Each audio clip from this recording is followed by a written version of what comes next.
Kris Aquino on her recent condition. Kamakailan lang naglabas ng pahayag si Kris Aquino patungkol sa estado ng kondisyon niya ngayon. It's getting more difficult to stay strong. Ito nga ang naging pahayag ng Queen of All Media na si Kris Aquino sa mga pinagdadaanan niyang sakit ngayon. Dagdag pa nga niya sa latest update niya sa kanyang Instagram, ibinahagi niya na may problema sa kanyang sinus passages. At dito naalala ni Kris ang pinagdaanan ng kanyang ina na si dating Pangulo Corazon Aquino at humihingi ng lakas sa kanya, kung kaya siya naman ngayon ang humihiling na mabigyan ng lakas ng kanyang yumaong na ina. At narito nga ang naging pahayag ni Kris Aquino, "Unfortunately, I'm suffering from a bad flare and very clogged sinus passages.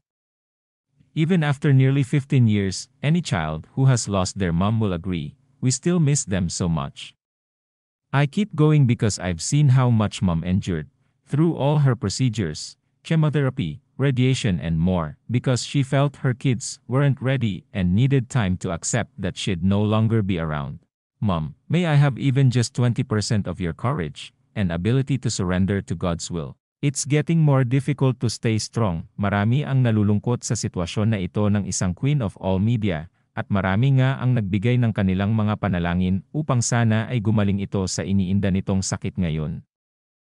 May ilan din na nagsasabing maging malakas ito, at kaya nitong labanan ang sakit, basta't manalangin lang at maniwala sa may kapal.